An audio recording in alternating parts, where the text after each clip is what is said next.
أعوذ بالله من الشيطان الرجيم بسم الله الرحمن الرحيم الله تعالى دال ننتي ولا يحملن أثقالهم ما تجكم برو إجدي مني لكونت لا مكني لا ملقسم نياي كوني لا منيان الله تيكي كوني نانونو توكيد قاري na khotondi wala yahmilunna iyo nunu kene ta'kidinya na solundo tonto ado korando beto khotello digamengure na renforce babun kanne athqalahum iliku migadi likungut tege komo buru kinyandindano loinambakano balawkutano migadi likungutu de like thaqilune fokhote Allah ta'ala dali suratana nanti a'udhu billahi minash shaitanir rajim wa tahmilu athqalakum dabani kuy khalikuntu khaliki khoto kenya nagati athqalakum khaliki khoto Allah dali nanti faman ya'mal mithqala dharratin serebe gana zarra funche golle khencha like debari a khencha alla nyara ataja a qerima ada abunoma akamanga wal alla dali nanti faman thaqulat mawazinuhu serebe mizanu nyani mesonin konde keddigan qotteraga na ayaha bakka Qur'ane na nya sonin kan kanne fransin kanne na kopie bakke nanti mizanu kiani sonin konti mije serebe mijunga na khoto agolli sirunga jitandi faman thaqulat mawazinuhu serebe mizanu na khoto amije lqiyama kota ta golli suru arno miju qotondi to golli suru ngal lqiyama kota iyo alla dali qur'ani nanti infiru khabogal lagajange khanguru alla da silamini khifafa yigu khasallam punta furinto wathiqala adum magamban qoto kakkinto sonin kan kanne sonin konde qur'ani tafsiri kammo manne mesine inati magamban qoto ntaka magayreba oganne magamban qoto kita sasa kenyan alla gadali khifafan wa thiqala tibaqu yani khullendi laga tagare igu qasallam punto ado magamban qoto qasumbugo nandaga gajallada amawri jihadun nuqu iyo alla dali nanti bire kebe adama aga kafidi yaqi garim batte hawa o faba adama falamma bire kebe taghashaha aga do kufari kebe ganu ko igondo ya garen nagan kappe ikkapalle magu isaqalle magu ikkompodun qibare alla da sugori qur'ane no gonya agati adama ga kufari anado ina ganya kebe ga dangini suratanati wa qad afdha ba'dukum ila ba'din khaygoni fesekati khaygoni fada'unni abiyongana kinye makamulate aga bogu tebullundo khabanindo menga agare killi qoren kita ga wurnu kenyen fada'u khaygoni bise nam pese katti khaygonia igondi yakengere kompel la qentarido kenyen afdha alla dali nanti fal ana sasa bashiruhunna sun qasonguro khana qayagaruku susallemaru ni fetellemaru khana qafeten katindi fetenga amana saqallemaru alla gare gori inna allaha karimun halimun yakini agori ndinia senegali lemunu ngana tagu dingirabe krise gantono idigan kanne nyani ke anta ko ngini krisun nokude lemunu nyana du toko yagare ngana dangi iga do serebe yakengani inati kati fetenya amawri donc alla de fete ke ko qur'ane no nga nanti khani ifate mahu maryamati walam yamsasni basharun yigo min pete mahu yigo min peten chusa ni feten chusa dim peten baten amawri ba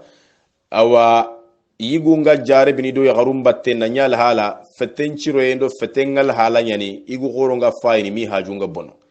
qur'ane ga khannu beni kono da sonin kara qur'oni wure famu kudo na kutu kitabe ke tunu kawa fi qure nyani alla gana nyinke daga kunjuda oga qur'ane ke tafsirin kono meda amma wuriba dogo kenyani alla dali gadi yigondo yagaren na gancha qalle mago ati nisaukum khayri yagaru haruthun suganteni nyane kaga tippi lakum kakunda tippan qollen ne yigo nyamaga ani tifi fo ngutunare yagaren qallen ko taqundi fo nanti tigitin dake sogodin qolle nyani na forano go me sogodi ke segetia na nyinyen baja na jabi na tifi fo lano nga ana bugu amma wuriba yo kenyani kudingiro su alla do serandi awa diganchiri kongengo tonta qur'ane no fofo gani go yigondo ya garen kibare nya o ma ko to rakenga ka pakki nangari nyangin tanko khannu nganta ban yone thaqalai alla dali nanti falamma birekebe taghashaha adama gade qawa khufari hamalat hamlan khafifa ada nugu newut so nin konta nugu jigaye khasubani khasodo takande kende nyama ko to siri falamma bireke be athqalat nugongo khoton na likki magunna barakato na nyago boto na nyago likke kenya athqala one thaqilu akamalenkia yo kenya Allah gadali nanti wala yahmilunna athqalahum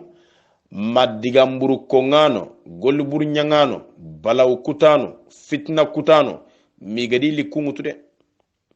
iyo imeni liku wa athqalan ado likitanani ma athqalim kefini imeni likuku igede fobure nya sorobenia iye kunka mani khalikungutu igede sorobeni sankundi iye kunka mani khalikungutu anke na likewutu anyi meitu nan tampa kebe konandalla na ganchondo megare nyani balaw kutiye sababu walla na serego do sembonondi anna digame go tu naro kin kaman kamma na likke go tu nara kamma alla de likki qote do likki barakate ta gundankan golle su anga campagne nya deberni na nguru nan tanga bonondini tuwanonti إذا أراد الله نشر فضيلة طويت أتاها لها لسان حسود الله غنار مرو إنا خير يغو فول قموني خير كيغو غوسي كيمبكا خاني خير كيغو غوني كينخنا خاني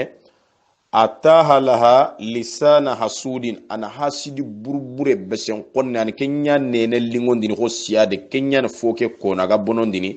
gelli soronganta to miga tunu golle ke siro en kille go afaikin soro giri taunu makka folla kenyai sorongana giri de bimpalle awati whatsapp untay telegram untay awa telephone tay nda faren qibaren tirndi kunna fare laga nabonondi nangari nyangondi mega kemma kaba qur'ane gema bangelenki faren to nganta soro lakke kiyendo wuro aslaminda kafiri kenyani bonondi den fuwa kapara maremme abu zaidi ti maqama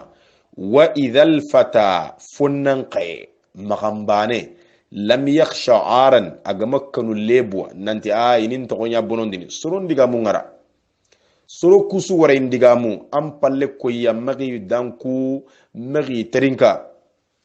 iyo agamakkanu lebwa lam takun asmaluhu ayran qaso kubeniga khanne intanya da fofwa illa maraqi arshi ya gantata tunkanyigunka appalenchege enchege malenya naga sette kate manga kanu bane angen daga kita ganni nyagamala nindo ko sonin kan kanne nanti togo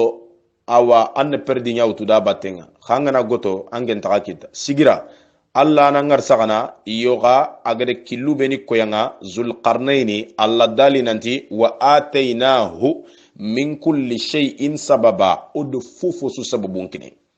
khamata gode fawu ke ta'qib nyani falla batiye nyani nan tokkido fombate nan batido fombate fa atba sababa zulqarnaini de sababu ke botu amatahu gelalla gare kine aka girnancigi alla nande mana angani adam pero angana bugdo killebe iyo bireke no abu zaidi ti maqama wa jul fil mihali walau bil muhali wa da ma yuqalu annan girnan pero ndallo inan bakkunde bari kebe ge fetallan kutey soronga kibe kono dam pallanna mungu kenga yugo ambono ndini kota harakama nyime mungu do diga mukui haranke ngama mugu angana nya mugo yugo khumbene aya gunda kaman kare ala ntaka diga men bagandini asondo menya gunte serenge yagu anchondo menya gunte ngai nanti nyanyi gere ke ko katira kibaru mpaga ille ankende watte ki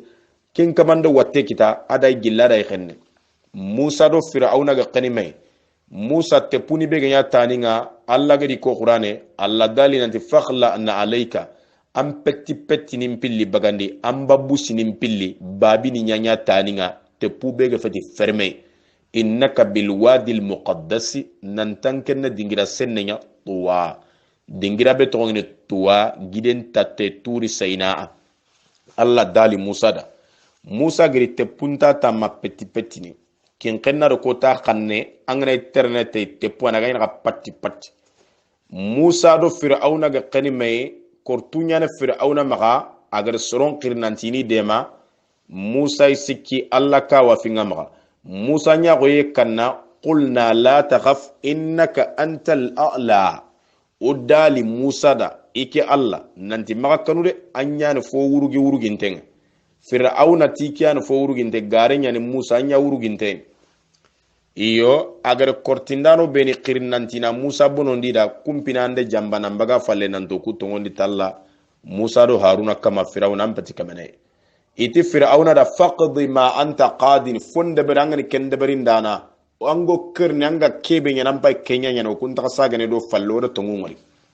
amma wori adan kenge do ku karaba kebe gelli junubu wama akrahtana alayhi adan do force non ne kuno karaba noro kebe yonki anga tongunya kama magam palle fay daga de anga nam palle fay gabo grisenti ati soronga nay dambatte aga dan kata atanga wuru nganga to kam palle fay ni atagana dalla butten semben kitatini gana wuru su yetele tiganga kin qennati yetele jitan mega anga daga na amman palle fay anke mawre har serenga ne qilli anga na le falungunu soni gankani na tam hari falle fay kenne yonki lampundiniya bakkanga nan tamman palle fay nke conseil adi nugudun qullago katti qaramogoni kharallemo dina sankindano fitna kutano ndo balaw kutano merika maga fofo nyinya mungiya anya kwanta tuyimme anya kwa kamanta dunayimme anna munguda batenga pew kenya bureni ta kamanga dina tanna marafa na megelle na kata kamang dina tanna megello marafa na kate andaga na nya kwa amma wura bada na nya wallahi me ma kamanta kanyi yake ante existe neime girma kan kontina ta akama antidua antono anne nyana ko kundunye donc kin lante kitene abada alla na sabare yakinam alla dali nanti wa ma yulqaha illa allazina sabaru sere sunta kenga mundiri makube ni sabari ance barni nanti gitam butte bambaran inti bambaran kanne ni seri dusula ina jiye diabo angana katam butte ndanna duna daga membagande iyo ga golli ko tenyani arna nyongodanga iyo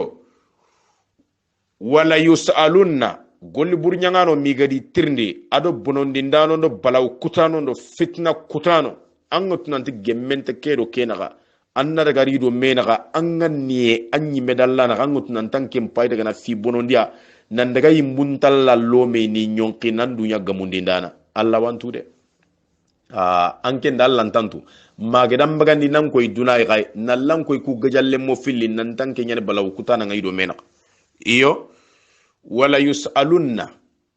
migadi tirndi yawmal qiyamati sikki dallanten kota amma kanu yaftaruna bakkay genyi garam binne kebe kutunu na gare tifi kinqenna khane na gare siti kimbakka khane na gare sawu sere kama debu nyeri khane tuba bange iyo kuni fini ya jikuro onto yani hadamare men ngana konti anangan gilli nan dangoro no sorombono ninden sere timmante golle fati bonon dinde golle be ga maka kende sugula na haula arna fami qore kinin kera ka kunsho arna qur'ane to agon kinin kera ka kunsho arna sabsene nyin kera sonin kara suda arna wido yonki sahanya assalamu alaikum wa rahmatullah